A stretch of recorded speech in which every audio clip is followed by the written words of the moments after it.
Hai Crash Troopers, Babang Bima disokin buat nemenin kalian nonton nih. Gak cuma di Indonesia aja yang punya keberagaman suku. Sejumlah wilayah di beberapa negara juga diketahui masih ada dan hidup beberapa suku yang hingga saat ini masih mempertahankan tradisi dan kebiasaannya yang terbilang unik.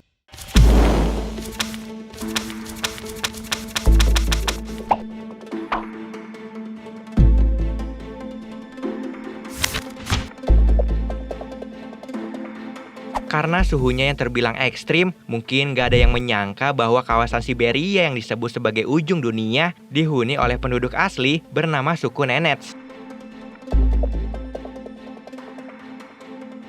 Hingga kini, suku Nenets masih menjalani kehidupan tradisionalnya yang seringkali berpindah-pindah, yang nantinya akan mereka bangun rumah berbentuk kerucut atau yang biasa disebut tepes.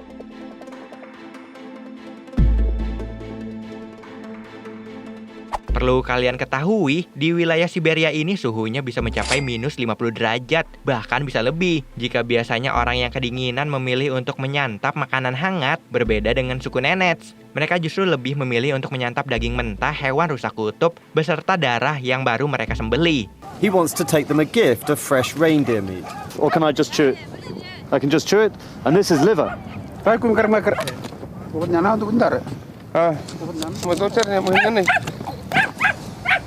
Karena kaya akan mikronutrisi, mineral, dan vitamin, mereka menganggap bahwa dengan memakan daging rusa kutub mentah bisa menguatkan kondisi tubuhnya dari terpaan cuaca yang sangat dingin.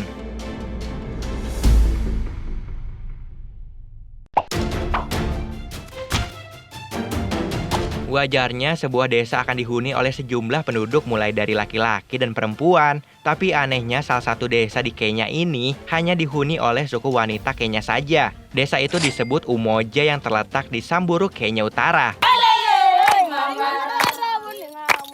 The internet has put Umoja firmly on the map. Mayoritas penduduk yang menghuni desa ini merupakan wanita korban pemerkosaan, kekerasan rumah tangga, korban pernikahan anak-anak, sampai korban adat mutilasi alat vital. Karena sejumlah kasus yang menimpa mereka membuat larangan, pria dilarang untuk menetap di desa ini. Tapi mungkin kalian akan merasa heran, desa yang melarang pria untuk tinggal di sini, lalu bagaimana ya mereka bisa melestarikan keturunan?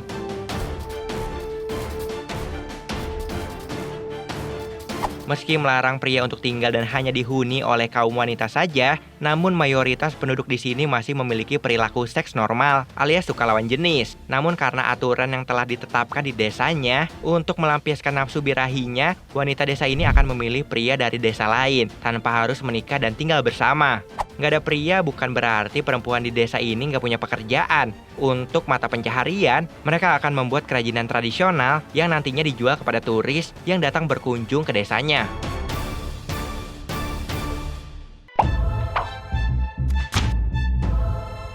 Jika biasanya wanita akan berlomba-lomba untuk tampil cantik, tapi beda dengan suku Apatani di India. Para wanita di suku ini justru akan sengaja memperburuk tampilan wajah mereka dengan melubangi hidung dengan kayu dan juga mentato wajahnya secara permanen. Hal ini dilakukan bukan tanpa alasan loh. Konon sejarahnya wanita dari suku Apatani dikenal memiliki paras yang sangat cantik. Namun sayang, karena kecantikannya ini gak sedikit wanita Apatani diculik dan diperkosa oleh suku lain. Agar nasibnya tidak berakhir buruk, sejak saat itulah wanita suku Apatani yang sudah pubertas sengaja membuat jelek wajahnya sendiri. Tapi seiring berjalannya waktu, kebiasaan ini sudah tidak lagi dilakukan, mengingat keamanan di desa suku Apatani sudah semakin terjaga dengan baik.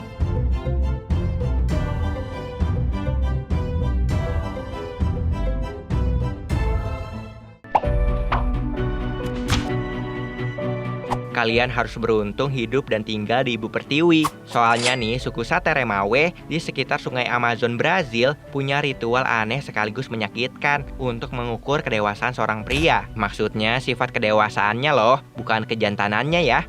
Kalian tahu nggak ritualnya kayak gimana? Yakni mengenakan sarung tangan. Bukan sembarang sarung tangan ya. Sarung tangan yang terbuat dari daun ini berisikan puluhan semut peluru yang dikenal punya gigitan sangat amat menyakitkan. Bahkan pria yang menjalani ritual ini harus menggunakan sarung tangan selama 10 menit sambil menari dan menahan sakit. Duh, gak kebayang ya rasanya gimana.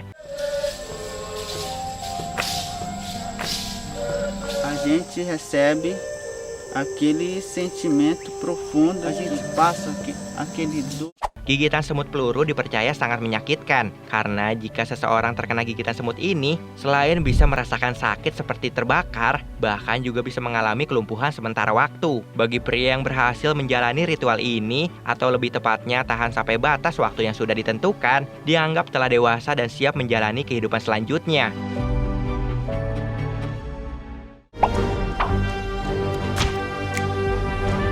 Setiap suku memang memiliki ciri khas masing-masing, nggak terkecuali suku Mursi yang berada di Omo Valley, Ethiopia Selatan. Wanita di suku ini ternyata sudah menjalani tradisi dari turun-temurun, yakni memasukkan lempengan ke bibir bagian bawahnya dan juga daun telinga mereka. Biasanya piringan yang digunakan terbuat dari tanah liat atau plat kayu. Los últimos son los más comunes. Los dibujos que realizan en los platos son lo más sorprendente, sin embargo, es que pueblos situados a...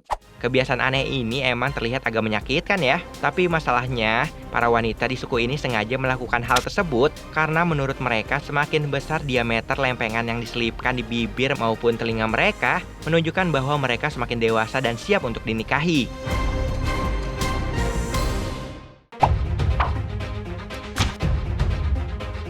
Nggak cuma adat dan kebiasaannya aja, kita bisa melihat keunikan sebuah suku dari tampilan warganya. Salah satunya suku Kayan yang berada di Myanmar, tepatnya di daerah bernama Petpan. Mungkin kalian bakal kaget melihat mayoritas wanita suku ini memiliki leher panjang layaknya jerapah. So Maja helps her express her feelings. For outsiders, it's incredible to imagine never seeing one's own neck. Leher wanita suku ini bisa panjang karena mereka mengenakan cincin kuningan di lehernya. Pasti pada heran, ngapain ya mereka pakai cincin besar di leher? Shackled limbs define these women as Padang. For centuries, the Padang women have carried the tribe's mark, the collar known as Wang. Karena menurut mereka nih, memakai cincin kuningan itu dianggap kecantikan yang ideal. Semakin berat cincin yang terpasang di lehernya, menandakan bahwa mereka semakin cantik. Selain itu, pemakaian cincin leher menandakan bahwa mereka berbeda dengan wanita dari suku lainnya. Yang pakai cincin kuningan ini nggak hanya diperuntukkan saat wanita sudah dewasa aja, tapi sejak mereka masih kecil. Walaupun beresiko untuk pertumbuhan tulang khususnya di bagian leher, tapi namanya juga tradisi.